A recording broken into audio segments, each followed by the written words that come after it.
ठीक है, नेक्स्ट बात करते हैं एक्ट ऑफ गॉड। मूवी भी आई है, बहुत मूवीज़ आ चुकी हैं एक्ट ऑफ गॉड के ऊपर, है ना, जिसमें हम गॉड को रिस्पॉन्सिबल डिक्लेयर करते हैं। लेकिन गॉड को रिस्पॉन्सिबल डिक्लेयर करने के लिए बेटा एक चीज़ हमेशा ध्यान रखना, कोई भी एक्ट ऑफ गॉड क्या है, भगवान खुद आके तो करते नहीं है, क्या करते हैं, या तो रेन होती है बहुत ज़्यादा, या अर्थक्वेक आता है, ठीक है, और ऐसे नेचुरल अदर एक्टिविटीज़ होती हैं। कैसे होती हैं, नेचुरल एक्टिविटीज़ होती हैं, ठीक है। लेकिन प्लीज़ मेक श्योर कोई भी अगर नेचुरल एक्टिविटी हो रही है वो कैसी होनी चाहिए, कैसी होनी चाहिए, एक्स्ट्रा ऑर्डिनरी। जब भी आप ये कहेंगे कि एक्ट ऑफ गॉड हुआ है, गॉड की वजह से कुछ भी ऐसी एक्टिविटी हुई हैं, तो आपको ये प्रूफ करना पड़ेगा that natural act is the extra ordinary.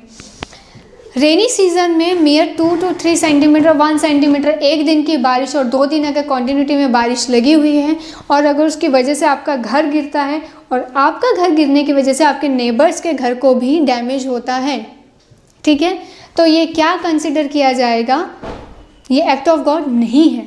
Reason being extra ordinary होना चाहिए, इतना एक्स्ट्रा ऑर्डिनरी होना चाहिए जिसको हम ये कंसिडर कर सकें कि हाँ वो ह्यूमन फोर्स के कंट्रोल से बाहर था। That act should be beyond the control of human force, ठीक है। मोस्ट ऑफ द टाइम हम क्या करते हैं एग्ज़ाम में, इन दोनों को हम कंफ्यूज कर देते हैं, ठीक है। हमें कंफ्यूज नहीं होना, एक चीज़ ध्यान रखना, इनएविटेबल एक्सीडेंट में कोई भी नो नेचुरल फोर्स, ठीक है, बहुत बार देखा होगा इनएविटेबल एक्सीडेंट में बेटा इतना ध्यान रखना, no natural force.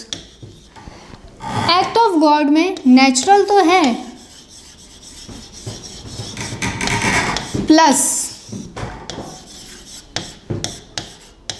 Extra ordinary,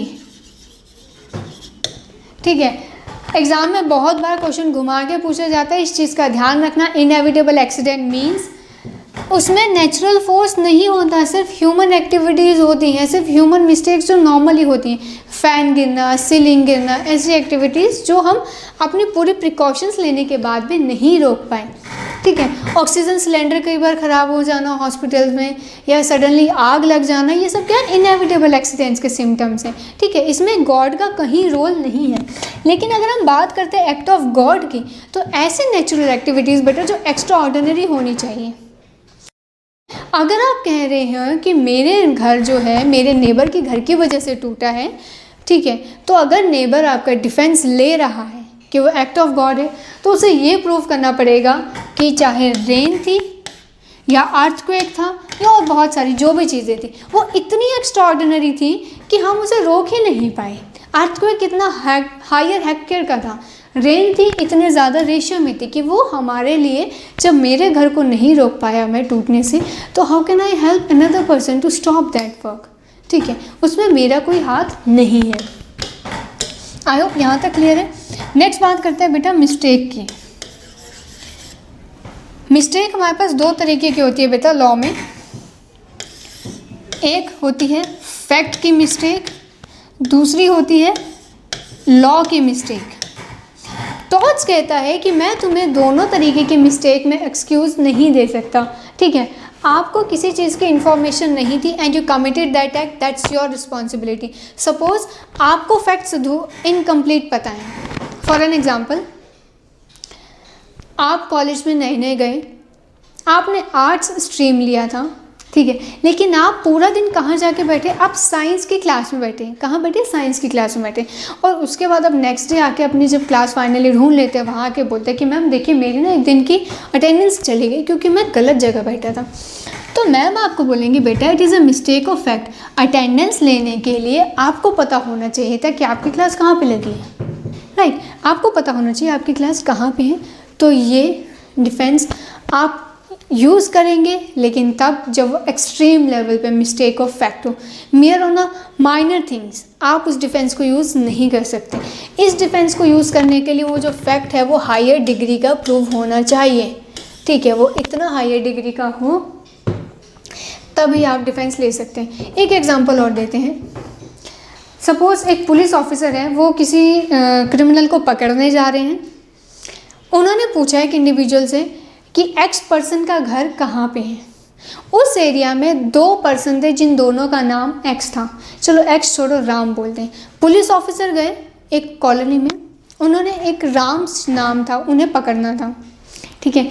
उन्होंने एक इंडिविजुअल से रैंडमली पूछा राम का घर कहाँ पे है, ठीक है। उस इंडिविजुअल ने काम किया, 2 राम थे, उस इंडिविजुअल ने उस राम का नाम बताया जिसका ऑफेंस से कोई रिलेशन ही नहीं है। ऑफिसर उनको पकड़ के लेके गए और जेल में डाल दिया। यहाँ पे वो कोर्ट में क्या अप्लाई कर सकते हैं कि देखिए मिस्टेक ऑफ फैक्ट, उस एरिया में 2 राम थे, मुझे प्रॉपर इन्फॉर्मेशन नहीं मिली थी, तो मेरे को जो उस टाइम सही लगा मैंने वो किया। It is mistake of fact, और ये जो मिस्टेक है ये आप डिफेंस ले सकते हो, ठीक है। लेकिन अगर आप ये कहते हैं कि आपको क्लास का टाइमिंग नहीं पता था, क्लासरूम नहीं पता था, that fact is not reasonable. दूसरा, अगर हम बात करते हैं मिस्टेक ऑफ लॉ की, mistake of law is an excuse और नॉट, हम हमेशा ये पढ़ेंगे mistake of law is not an excuse. मैं किसी फॉरेन कंट्री में जाती हूँ, वहाँ जाके मैं कोई भी ऐसा एक्टिविटी करती हूँ जिससे वहाँ की सोसाइटी डिस्टर्ब होती है, या मैं वहाँ पे जाके कोई ऐसी एक्टिविटी कर देती हूँ जो कोई ऑफेंस होता है, कोर्ट मुझे बोलेगा sorry that is not permissible, reason being mistake of law is not an excuse. Please do remember mistake of law is not an excuse ever, ठीक है। नेक्स्ट बात करते हैं नेसेसिटी की। नेसेसिटी, वजह नेसेसिटी इज़ अ सिचुएशन जहाँ पे option ही नहीं बचता कोई भी, ठीक है, नो ऑप्शन। क्या होता है, एक केस आएगा आपके पास जिसमें क्या था, एक बड़ी सी शिप थी जो जा रही थी, ठीक है। उस शिप में 200 या 300 के अराउंड लोग बैठे थे। उस शिप में अचानक से बैलेंस बिगड़ने के कारण, तूफान आने के कारण क्या हुआ, उस शिप का बैलेंस बिगड़ गया और उस शिप को अचानक से उस एरिया में कोई ऑप्शन नहीं बचा। 2 रास्ते थे वहाँ पे। पहला रास्ता, सामने एक पहाड़ दिख रहा था, अगर जो शिप का कैप्टन है अगर वो शिप को पहाड़ में जाके कोलाइड करते तो वो 200-300 लोगों की डेथ हो जाती। दूसरा ऑप्शन हमारे कैप्टन के पास ये था कि वो अपनी शिप को लेफ़्ट में टर्न कर लें, लेकिन लेफ़्ट में टर्न करने के लिए एक छोटा सा इशू था। इशू ये था कि लेफ़्ट साइड में एक छोटी सी शिप और थी, बोट थी, जिसमें 2 लोग बैठे हुए थे, ठीक है। उन 2 लोगों की और हमारे कैप्टन ने अपनी शिप घुमा दी। इस वजह से क्या हुआ, उन 2 लोगों की डेथ हो गई, ठीक है। कंपनसेशन मिलेगा नो डाउट, लेकिन यहाँ पे क्या हुआ, कैप्टन से पूछा गया कि आपने शिप के 2 लोगों को क्यों मारा, तो कैप्टन सर बोलेंगे कि देखिए मैंने क्या यूज़ किया, मैंने नेसेसिटी थी। मीन्स नेसेसिटी कहती है बड़े हार्म को अगर आपको बचाना है, अगर आपको बड़े नुकसान को होने से रोकना है तो आप क्या करोगे, छोटे से हार्म को होने दो, छोटे से एक्ट को होने दो। ये वो बड़ी शिप थी, ये देखो अभी हमारी शिप बनेगी, ये बड़ी शिप थी, ये सामने आ गया इनके पहाड़, अगर इधर लेके जाते तो ये जो 200-300 लोग थे ये सब मर जाते। तो हमारे कैप्टन ने अपनी शिप को यहाँ ले जाने के बजाय इधर को घुमा दिया, और यहाँ पे जो हमारी छोटी सी शिप थी जिसमें 2 लोग थे, इस शिप में कोलाइड होने की वजह से इनकी जो डेथ हुई है, इसको हमने नाम दिया नेसेसिटी, ठीक है। इसे हमने नाम दिया है बेटा नेसेसिटी। बड़े हार्म को बचाने के लिए जब हम छोटा सा इंसिडेंट या एक्ट करते हैं उसे हम नाम देते हैं नेसेसिटी, ठीक है। नेक्स्ट बात करते हैं statutory authority. It is considerable कि जब भी हमारी गवर्नमेंट कोई एक्ट करती है हम उसके अगेंस्ट कोई कंपनसेशन नहीं मांग सकते, रीज़न बीइंग वो काम लॉफुल हो, दूसरा वो किस लिए किया जा रहा है, लोगों के बेनिफिट के लिए किया जा रहा है।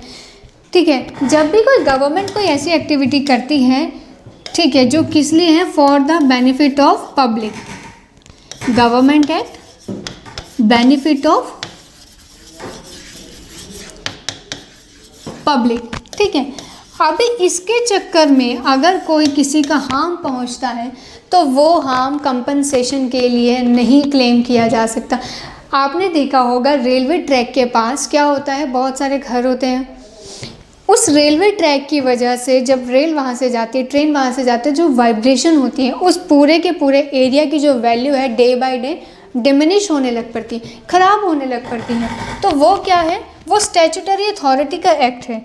ठीक है, तो कोर्ट कहता है कि जब भी ऐसा कोई गवर्नमेंटल एक्शन हो रहा है उस एक्शन के लिए क्या होगा, कंपनसेशन नहीं क्लेम किया जा सकता, बिकॉज वो पब्लिक के लिए काम किया जा रहा है, वो गवर्नमेंट अथॉरिटी के लिए काम किया जा रहा है। लेकिन अभी क्वेश्चन है कि कोई गवर्नमेंट का ऑफिसर है, ठीक है,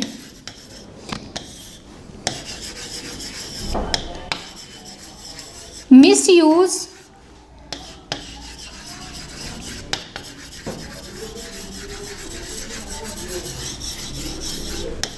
ऑफ दैट अथॉरिटी। ठीक है, थोड़ी राइटिंग और होगी, miss use of that authority. एक ऑफिसर है जो गवर्नमेंट ऑफिसर है, अब वो क्या करते हैं, अपनी स्टैट्यूटरी अथॉरिटी का मिसयूज़ करते हैं और वो अब कोर्ट के पास कहते हैं कि उसे एज ए डिफेंस यूज़ करते हैं। तो कोर्ट कहता है beyond the limit of the statutory authority, आपको एक लिमिट दी गई है कि कोई भी आप गवर्नमेंटल एक्शन करेंगे विद इन द बाउंड्री करेंगे। जैसे इस बाउंड्री के बाहर आप जाते हैं, कोई भी ऑफिसर अगर उस बाउंड्री के बाहर जाता है then that act is considered as a civil wrong और उस एक्ट के अगेंस्ट हमें कंपनसेशन मिलेगा। ठीक है, आई होप यहाँ तक क्लियर है। गवर्नमेंट का एक्शन है, नो कंपनसेशन। लेकिन गवर्नमेंट का ऑफिसर अगर कोई अपनी लिमिट के बियॉन्ड जाके कोई काम करता है then it will be considered as an offence. Last defence है बेटा प्राइवेट डिफेंस। इसको हम डिग्री में मेज़र करते हैं, लेवल ऑफ। ठीक है, फॉर एन एग्जाम्पल, मेरे फ्रेंड्स बैठे हैं यहाँ पे और मुझे ऐसा लगता है कि एक जो बच्चा यहाँ पे बैठा हुआ है ये मुझे शायद मार सकता है, इसे शायद मैं अच्छी नहीं लगती, तो आज तो मेरे को इससे मार पड़ सकती है, ये मुझे हार्म पहुँचा सकता है। I did the smart work, मुझे सिर्फ एप्रीहेंशन थी कि ये बच्चा मुझे मार सकता है। मैंने क्या किया, उसके मेरे तक पहुँचने से पहले ही मैंने उसे शूट कर दिया। ठीक है, I did the smart work, मैंने उसे शूट कर दिया। तो ये क्या हुआ रिजल्टेंट, इसकी वजह से उसके घर वालों ने केस फाइल किया। अब जब घर में केस फाइल हुआ तो कोर्ट ने मुझे बोला कि why you have shooted him. तो मैं से कि मुझे एप्रीहेंशन था कि वो इंडिविजुअल शायद मुझे मार सकता है, तो मैंने क्या किया, I have simply shooted him. अब नाउ ये जो मैंने उसे शूट किया ये मैंने किस लिए किया, अपने प्राइवेट डिफेंस में बोले यूज़ किया है। किस लिए किया, मैंने अपना प्राइवेट डिफेंस यूज़ करेंगे। तो कोर्ट कहता है जब भी आप प्राइवेट डिफेंस यूज़ करते हो बेटा तो उसके लिए मैंने आपको एक लिमिट बताई गई है। अगर आपको कोई स्लैप कर रहा है, ठीक है, तो आप रिटर्न में स्लैप कर सकते हो। ठीक है, स्लैप के रिटर्न में you can not shoot someone, और mere an apprehension you can not shoot someone and you can not beat someone, कि आपको डर लग रहा है इसलिए आप किसी को हार्म पहुंचाएंगे। सेकंड, ये तो हो गई normal degree, first degree. Second degree heinous offence. Heinous offence जिससे आपकी लाइफ को डेंजर है, कोई भी ऐसा ऑफेंस जिससे आपकी लाइफ को डेंजर होता है, अगर आपके साथ कोई ऐसा इंडिविजुअल एक्ट कर रहा है, मियर apprehension is not an excuse. सिर्फ आपको लगता है कि ऐसा होगा, इस बेसिस पे आपको प्राइवेट डिफेंस लेने के चक्कर में किसी के साथ कुछ मिस हैपनिंग कर दे, that is not permissible. Apprehension नहीं होना चाहिए। जब आपके अगेंस्ट कोई ऐसा एक्ट कर रहा है तब उस एक्ट के रिजल्ट में आप उतनी ही डिग्री यूज़ करोगे।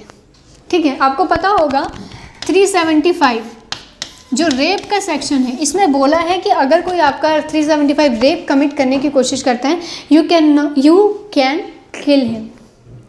पढ़ा है हमने। तो वो क्या है, वो डिग्री है, वो लेवल बताया गया है। अगर वो इतने लेवल का हार्म पहुंचा रहे हैं तो तुम भी उस सेम लेवल का हार्म पहुंचा सकते हो। ठीक है, ठीक है, ये चीज़ है। एप्रीहेंशन नहीं होना चाहिए, एक्चुअल एक्टिविटी होनी चाहिए, और तीसरा इक्वल रेशियो होना चाहिए। जितना तुम्हें ऑफेंस हो रहा है उतना ही तुम रिटर्न में ऑफेंस करोगे। ठीक है, दैट शुड बी इक्वल। ठीक है, आई होप यहाँ तक जनरल डिफेंसेस क्लियर है।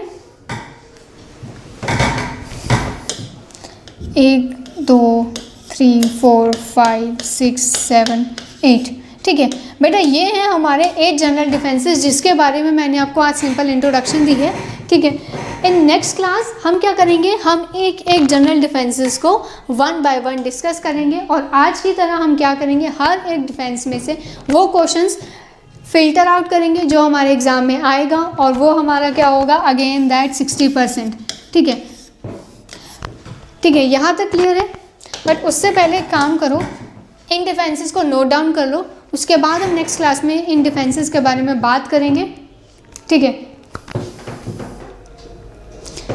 I hope it is clear. जो हमने जनरल आइडिया लिया है आपको यहाँ तक क्लियर होगा, आई होप।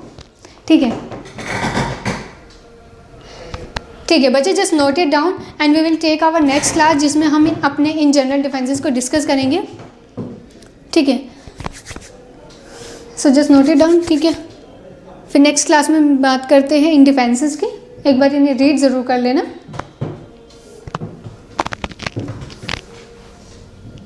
ठीक है, टोटल 8 हैं। 8 में से अगर मैं आपकी बात करूँ तो हम सिंपल 16 क्वेश्चंस तो हम निकाल ही सकते हैं। ठीक है, वो फिल्टरेशन काम मेरा है।